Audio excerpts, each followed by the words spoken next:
안녕하십니까. 교육 그 자체 13번째 시간입니다. 이게 제가 생각하는 것보다 진도가, 이게 진도라고 이야기를 하니까 좀 그러네요. 어쨌든 이게 느려가지고, 저 큰 책을 이런 식으로 진행을 했다 하면 아마 이게 한 200편 정도는 찍어야 되지 않을까 싶습니다. 뭐 어디 한번 가는 데까지 해보죠. 2주에 하나씩 이런 식으로 올리니까 이거를 200편을 찍는다 그러면 이거 완전히 몇 년에 걸쳐서 하는 대작업이 되겠네요. 어쩌면 제가 이렇게 그 육성 강의한 그 스크립트만 가지고도 또 모아갖고 또 다른 책을 만들 수도 있을 것 같습니다. 그러면은 뭐 책 제목을 교육 그 자체 인 브레비스 이렇게 얘기할까요? 교육 그 간추린 교육 그 자체 뭐 이렇게 이야기해도 될지 모르겠습니다. 자, 뭐 어쨌든 뭐 지난 시간에 우리 그 존재의 기쁨에 대해서 이야기를 했습니다. 그 존재자에서 존재로 도약할 경우에 우리는 기쁨을 느끼고 그 기쁨이 바로 주어진 것, 규정된 것을 벗어나려고 하는 우리의 자유를 향한 동기가 되어준다라고 이야기를 했습니다. 그렇다면은 이제 좀 더 여기서 깊은 이야기를 한번 해보려고 합니다. 그럼 그렇게 사는 게 뭐가 좋냐라는 거죠. 그렇게 사는 게 뭐가 좋냐. 이렇게 이야기할 때 저는 여기서 시간에 대한 이야기를 좀 드리려고 합니다. 시간은 사실 우리에게 굉장히 중요한 겁니다. 왜냐하면 우리는 신이 아니기 때문에 언제나 우리는 주어진 시간을 사는 존재입니다. 그래서 우리 맨날 입에 달고 사는 말이 시간 없어 라는 말을 합니다. 언제나 우리는 마치 시간이 굉장히 희소한 자원처럼 느껴지기도 합니다. 근데 이상한 게 있습니다. 어떤 분들은 시간이 너무 무료하다라고도 이야기를 합니다. 가끔 이렇게 종로 3가나 이런 데 가면은 만나게 되는 노인분들 같은 경우에 소일거리를 찾는다라고 이야기를 합니다.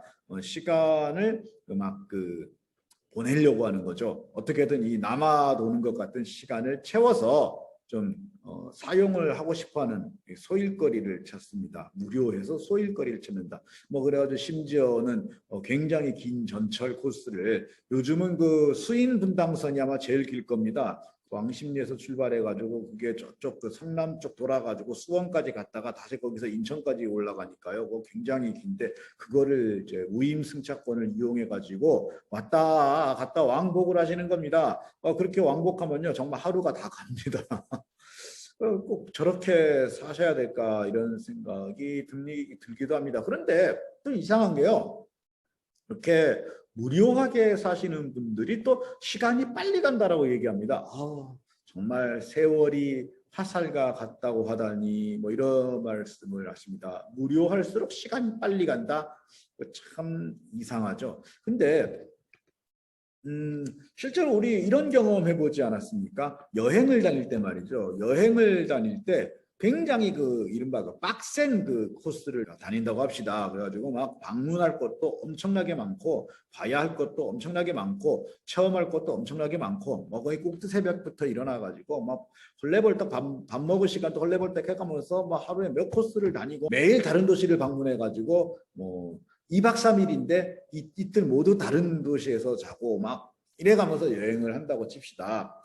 그렇게 빡세게 여행을 하면 우리 그런 느낌 들지 않습니까? 막 1박 2일 갔다 왔는데 한 2박 3일 다녀온 것 같고 2박 3일 다녀왔는데 한 일주일은 다녀온 것 같고 그런 느낌이요.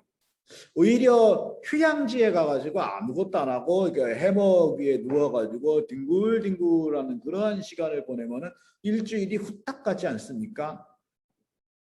네, 이게 시간이 굉장히 상대적이라서 그렇습니다. 우리의 시간은 뇌가 느끼거든요. 우리 인체 시간 감각은요, 우리의 경험에 따라 가지고 시간을 빨리 가게도 만들고 천천히 가게도 만듭니다. 가끔 그런 이야기 하시는 분들이 있지 않습니까? 이렇게 뭐 절벽에서 추락한다거나 굉장히 위험한 상황을 만나가지고 아이고 내가 이제 여기서 죽는구나. 이런 이제 경험을 할 때 시간이 굉장히 천천히 가는 느낌이요. 그런 느낌 받으셨죠? 막 머릿속에 막 온갖 옛날 일들이 막 주마등처럼 지나가고 이게 좀 식상한 표현입니다만은 주마등처럼 지나가고 막 그런 경험들을 이야기하는 경우가 있습니다. 그럴 때 시간이 막 천천히 간다 그럽니다. 왜 이런 일이 일어날까요? 네. 바로 이 시간을 우리가 사건으로 채웠기 때문입니다. 사건으로 채우는데 우리가 사건으로 채우게 되면은 이 뇌가 해야 될 일이 굉장히 많아지죠. 내가 해야 될 일이 굉장히 많아지기 때문에 이거를 다 처리하기 위해서는 시간 감각을 느리게 만들 수밖에 없습니다. 그래서 바쁘면 바쁠수록 시간이 천천히 갑니다. 아 바빠, 아 정신없어, 아 시간 없어 이러는 분들 있죠.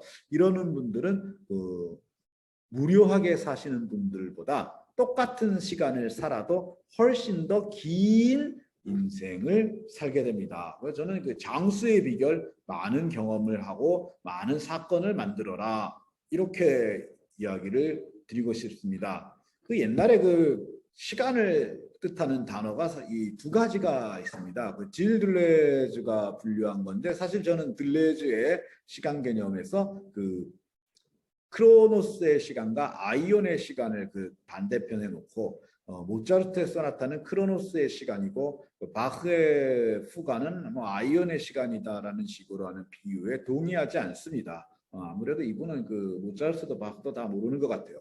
들레즈를 향하여 감히 이렇게 이야기하다니. 봐주세요. 저는 3대 천재이기 때문에 이렇게 이야기할 수 있습니다.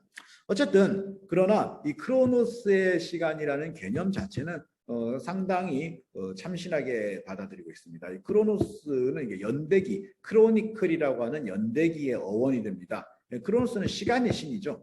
이 시간의 신이기 때문에 이 크로노스 마음입니다. 우리의 사람에게는 관할 건이 없는 그런 시간이 되겠습니다. 그래서 그런 할 때 있잖아요. 틱탁, 틱탁. 자, 잘해봐. 시간은 계속 흘러간다. 이럴 때 우리의 의지와 우리의 삶과 무관하게 우리 외부에서 정해진 속도와 간격으로 일정하게 흘러가고 있는 시간, 이게 이제 크로노스의 시간입니다. 그리고 이 크로노스의 시간은 언제나 짧습니다. 인생은 짧아요. 카이로스의 시간이라고 하는 게 있습니다. 이 카이로스의 시간, 이것은 이제 기회의 신이라고 하는 카이로스에서 따온 겁니다. 그러니까 시간이 바깥에 따로 있는 게 아니라 우리가 가지는 기회가 시간을 만드는 겁니다. 크로노스의 시간은 연대기라는 어원에서 보듯이 과거에서 현재, 현재에서 미래로 무심하게 흘러갑니다. 우리 창밖을 내다보면 보이는 강물이 무심하게 흘러가는 것처럼 말입니다. 혹은 저 등 뒤에 있는 파도가 왔다 갔다를 규칙적으로 반복하는 것처럼 말합니다. 그냥 계속 과거에서 현재, 현재에서 미래로 흘러갑니다. 과거는 지나간 시간일 뿐이고 미래는 오지 않을 시간이죠. 근데 카이로스의 시간은 우리가 만들어가는 시간입니다. 만들어가는 시간이고 사건으로 채워져 있는 시간이죠. 그래서 현재의 사건을 어떻게 채우느냐에 따라서 우리의 과거도 바뀝니다.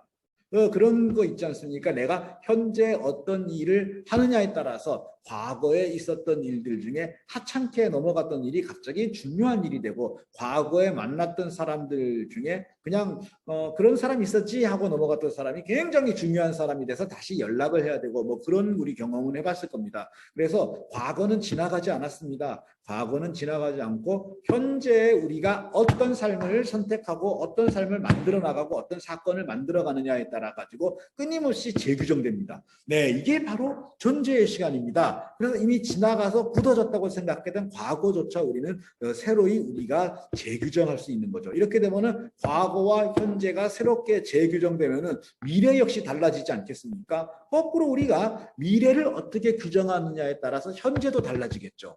미래를 내가 의사가 되겠다고 규정을 하게 되면은 현재 다 달라지고 과거 경험 다 달라지고, 이렇게 되면서 미래와 과거와 현재가 계속해서 서로 상호 교섭을 하면서 또 나와 계속 상호작용을 하면서 시간을 새롭게 쓰고 나갑니다. 이렇게 되면서 계속해서 새로운 사건들로 계속해서 채워나가게 되면은 과거가 계속해서 재해석되겠고 미래도 계속해서 달라지겠죠. 이런 식으로 사는 사람들에게 시간은 우리 외부에서 그냥 무심히 흘러가는 강물이 아닙니다. 우리 외부에서 무심히 흘러가는 강물이 아니라 내가 직접 몰고 움직이는 자전거와 같은 것이 되겠죠.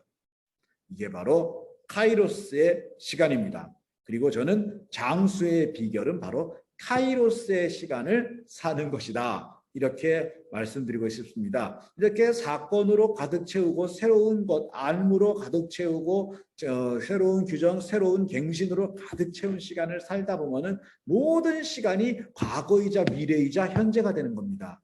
그래서 이 과거, 미래, 현재가 없는 삶, 현재만 있는 삶이 아니에요. 과거, 미래, 현재가 모두 하나의 하모니를 이루는 삶을 살다 보면은 어느 순간 우리에게 주어진 시간을 다 마치고 죽음을 맞이하게 되겠죠. 그리고 이 죽음마저도 그냥 외부에서 주어지는 것이 아니라 우리가 스스로 만들어가는 어떤 시간 속의 한 마디가 될 겁니다. 그래서 저는 이 크로노스의 삶, 카이로스의 삶, 혹은 저번에 제가 말씀드렸던 홈파인 공간, 매끈한 공간을 이야기했던 질 들레스가 자신의 삶의 마지막을 자살로 장식한 것도 굉장히 답다 이렇게 생각합니다. 물론 제가 자살을 여기서 강조하고 자살을 권장하는 건 아닙니다만은 이분이 노년기 돼서 완전히 무력해졌다고 합니다. 그래서 침대에서 창문까지 이동하는 것도 굉장히 힘들어지고 물론 그 명석했던 두뇌도 둔해져가지고 어떤 생산적인 작업도 할 수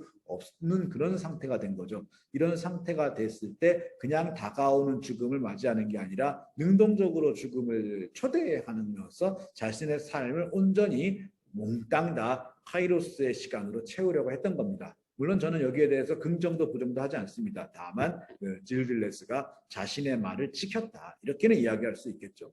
그리고 저는 한 가지 확실한 거는 뭐냐면은 어쨌든 간에 크로노스의 삶을 살아왔던 사람보다 카이로스의 시간을 살아왔던 사람이 자신의 삶을 돌아봤을 때 훨씬 더 길고 풍성한 삶을 살았다라고 느낄 겁니다. 자, 그럼 여기서 당연한 결론이 나오죠. 그 삶을 사건으로 가득 채우려면 우리 어떻게 해야 됩니까? 그렇죠? 배워야 됩니다. 배우지 않고서 어떻게 다양한 사건을 우리가 만들어 나가면서 시간을 채우겠습니까? 자, 그래서 이렇게 이야기할 수 있죠. 장수의 비결. 장수의 비결은 뭐냐? 교육이다. 제가 말을 하면은 결국은 전부 다 교육으로 간다. 그래서 저보고 어떤 분은 교육 환원론자 이렇게도 얘기합니다. 맞습니다. 저는 교육 환원론자입니다. 그리고 선생이 필요한 이유는 바로 어릴 때 이러한 교육을 통해 가지고 어릴 때 계속해서 자기의 시간을 만들고 써나가는 연습을 하지 않으면 어른이 돼서 그러기는 굉장히 어렵기 때문입니다. 여러분들 자녀를 혹은 학생들을 크로노스의 시간 속에서 무심히 흘러가는 시간 속에서 그냥 수동적인 존재자로 남길 것입니까? 아니면 스스로 시간을 써나가는 그러한 카이로스의 시간도 살아갈 수 있는 그러한 능동적인 존재로 키우겠습니까? 대답은 여러분에게 있습니다. 여기에 어느 쪽이 더 옳다라고는 이야기하지 않겠습니다. 어디까지나 제가 아까 뭐라 그랬죠? 존재로 사는 것은 즐겁다. 감정의 영역이니까요. 어느 쪽을 즐겁게 느끼시렵니까? 네, 이렇게 하면서 여름이 다 끝나는 것 같습니다. 여름방학도 끝나는 것 같고요. 개학하면 또 새로운 모습으로 찾아뵙도록 하겠습니다. 고맙습니다.